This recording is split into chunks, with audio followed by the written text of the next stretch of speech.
More decks, more potential. Here we go.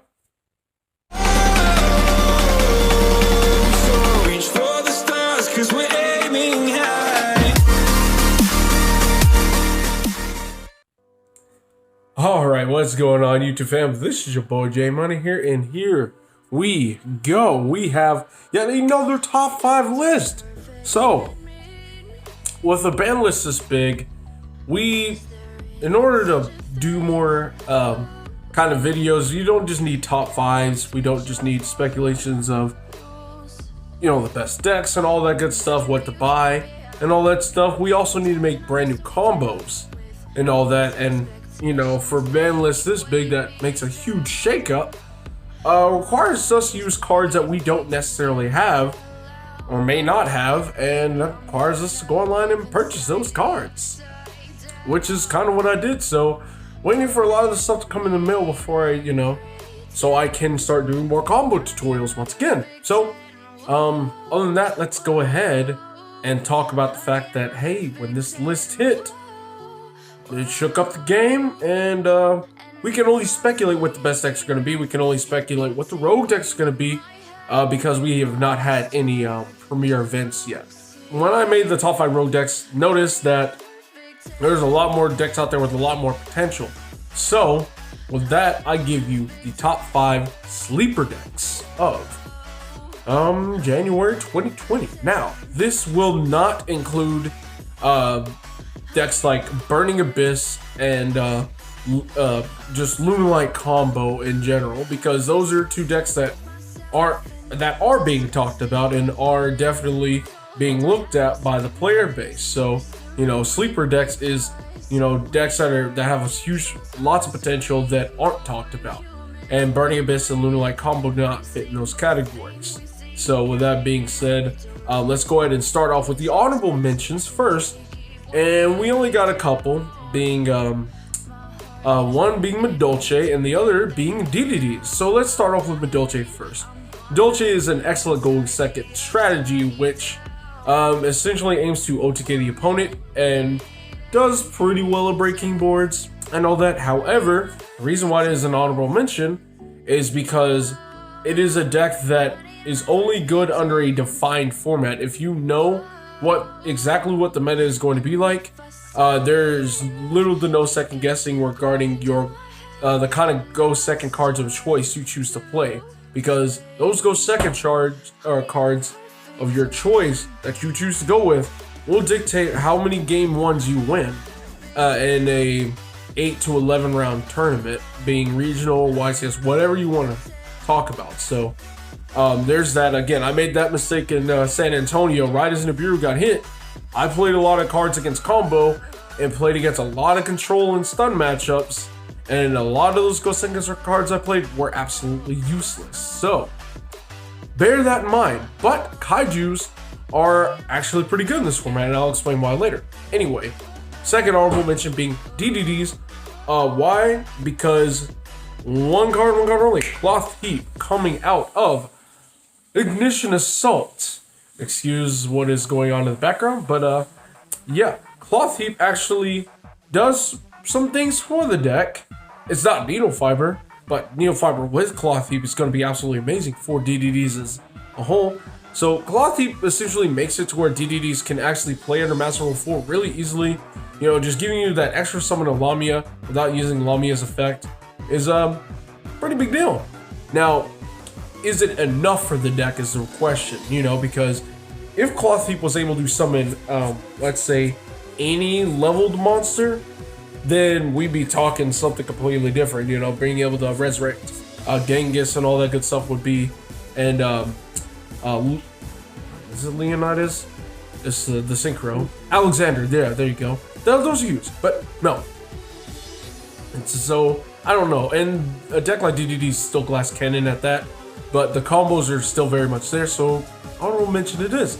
Anyway, starting this off, we have number 5 on our sleeper decks being Zombies.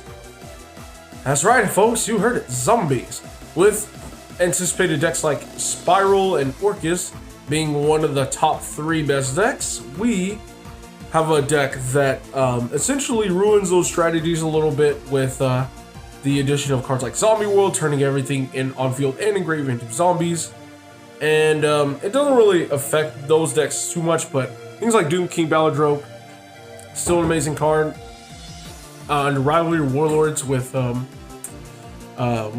Zombie World, pretty strong. And because there is something regarding zombies that it has going for it, being the Vendred package. Now, this package is extremely easy to get off, provided you play the right cards. You know, a couple Slayers, a couple Battle Lords, like 1 to 2 evolutions and revolutions, and all that stuff. So, the reason why this is so strong is because this is essentially another package, like the Lunalight package, that acts as another Azathoth, summoning Battle Lord, calling monster effects so you can shut off your opponent's, or just turn off your opponent's hand traps for the entire turn, and all that. Under 5 summons, mind you, because you summon your Slayer, which is 1, and a normal summon, you make a link 2. Use Slayer's effect, search a evolution in your hand, send Battle Lord to the graveyard, and then you activate evolution, send Battle Lord, summon Battle Lord from your graveyard. That's 4 summons. Banish the ritual card, just called monster effects, and now you don't have to worry about Nibiru or any part of your main combo getting hand trapped, and it's extremely splashable in a majority of different decks if you have the space for it.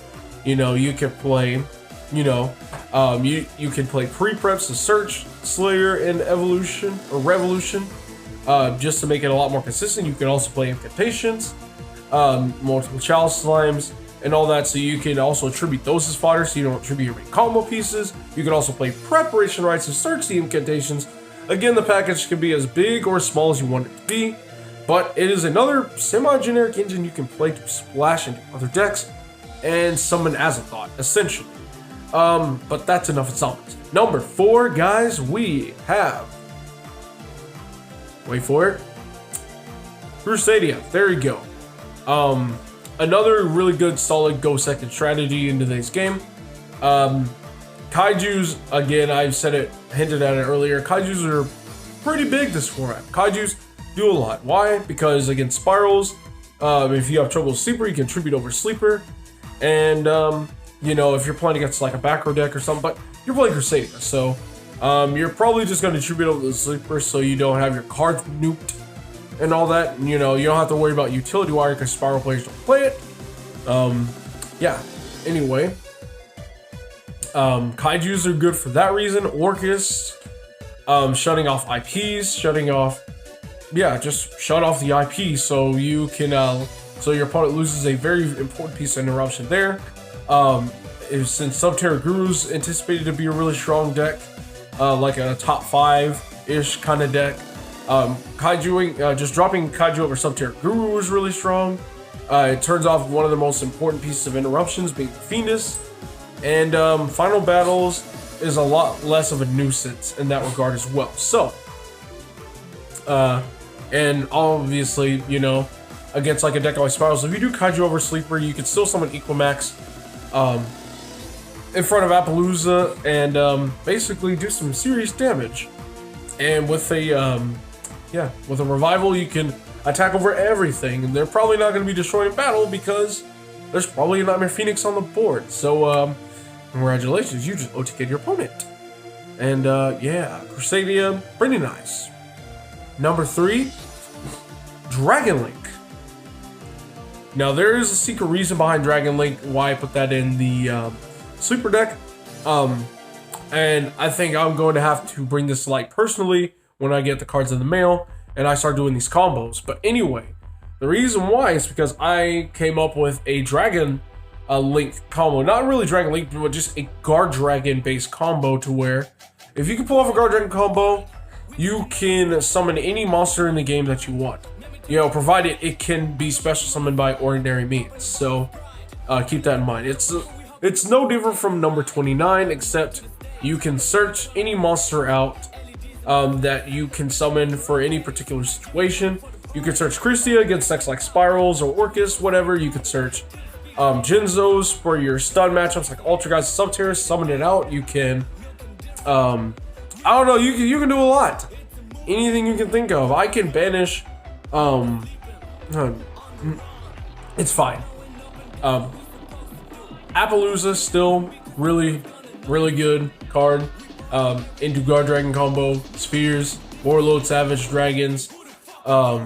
Just the rocket engine is still pretty good. This is probably going to be the way to go when it comes to Guard Dragon combos. Honestly, when it comes to combo decks revolving around Guard Dragons. So that's probably the unfortunate thing, but it's whatever. And on top of that, the engines for said Dragon Link is pretty small, so you can implement that idea I was talking about with zombies. You know, take a vendor package and put it in the deck, splash it in, summon your Battle Lord, make sure your Guard Dragon combo is protected from those pesky hand traps, and you're good to go. So don't worry, I will post a video as to what you can do and how exactly you play out this Guard Dragon combo to where you can summon any monster you want.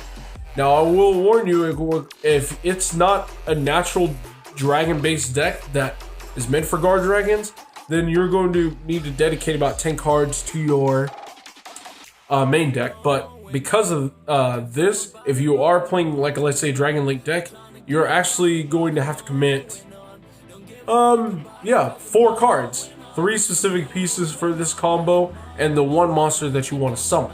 And you're good to go. So it doesn't require too many breaks. In fact, and a deck like Dragon Link's is actually pretty good. So number 3 being Dragon Link. Count on it. Don't count that deck out yet. Number 4, guys. Or no, number 2. My bad. Not my bad. Number 2. 6 Samurais. Why? Because it's a combo deck. The infinite Bushido counter combo, man. Konami, you can hit all the combo decks you want, but I'm still gonna play combo decks, damn it. Why? Because comboing off at 1,000,000 miles an hour is so goddamn fun. Ah, man. But anyway, 6 Sams. Nothing in the deck got hit. I did not play Ib. I didn't really need to. I mean, it's pretty good, I guess. But I didn't play it. Didn't need to. You can do anything you want in the deck still. All you need to do is still just get access to your gateway, perform the infinite Bushido counter loop, and you can do anything you want. You can still FDK your opponent because Amazoness Archer and Cannon Soldiers and all that are still in the game, and they have not been banned yet. So you can still FDK your opponent, you can still make that awesome, juicy, unbeatable board, or you can just hand loop your opponent. Summon Trishula after Trishula, make Overlay 2 into Interblathnir, the rank 9, rip a card out of your hand, summon another Trishula, that's 4 cards ripped, and summon Cypher and Load Omega, rip another card, and on Appaloosa and a Sheehan and like a couple other negates on top of that anyway, and it's just like, bruh, I'm so good at this game, right? But yeah, 6 Sams. Because of all the other decks, and since, I don't know, it really depends on how many hand traps you're going to play. Because if there is going to be a lot of back row decks, there's going to be less hand traps, meaning 6 Sams can actually thrive a little bit.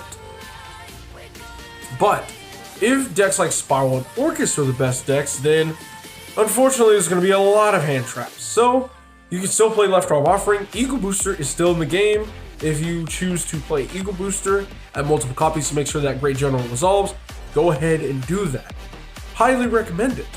So, and also, even with the back row decks, 6 Sams is pretty resilient to it because as long as you have cards on the board that stack Bushido counters, you're going to be able to keep constantly amassing 6 Samurai monsters' resources. If you do have Gateway on the board and you're playing against a deck like Subtier, Shinai Mizuo is always going to be a looming threat, and no matter how many times they get Phoenix back in their hand, eventually your Samurais are going to outpace that deck to where you can just keep popping their stuff with Shinai Mizuo, and basically you can win the game from there. Unless, of course, your opponent has There Can Only Be One on the board, then you just scoop. Sorry, but it's number 2 though, still. I feel like there is one sleeper deck that does kind of outclass all these other decks, and that is Infernal. So, just, it has everything going for it. It didn't lose anything. Again, Spirals and Orcus, again, both of those decks are extremely grave reliant. And you know what Infernoids are, just a bunch of quick effect DD Crows. So, you know, it has that matchup taken care of. Except when it comes to like Spirals, I guess. Because, yeah, you can summon a Deviati and all that stuff. But, you know, when you still got Sleeper, Trigate, and Appaloosa, that can be a little tough. I'll admit. But, you know, you gotta think of it this way. If you bait out the Sleeper and the Trigate, and you can just activate a Mystic Mine, you know, then what is the opponent doing? So, I shouldn't have to tell you why it's good against Orcus, but even with these other back row decks, when you have cards like Deviati and a Nunku to negate these cards, and Deviati to nuke the entire backfield, you have multiple chances to do it. Eventually it's going to happen. Eventually you're just gonna win against the back row deck. Like the back row deck, it's like if they can't OTK you, if they can't close out the game fast enough, it's only a matter of time before Infernoids manages to resolve Deviati and win the game against those decks like Altergeist, Subterrors, and all that stuff. And since I'm still anticipating Salamangreat being in the format, Infernoids is still really good against that strategy too. So yeah, guys, and nobody's talking about this deck. Infernoids seems to be really prime. It's got a good position against the combo decks, which are Grave focused, unfortunately, and the back row decks. So I really think Infernoids is the #1 sleeper deck, in my personal opinion, 100%. If you disagree, I'd love to hear this one, because again, Infernoids has got everything going for it right now. So with that being said, guys, that is it for my top 5 sleeper decks. Let me know if there's any other decks that I may have missed, and I'll talk to you down in the comments below. So with that being said, guys, thank you so much for watching. This is Jay Money, and I am signing out.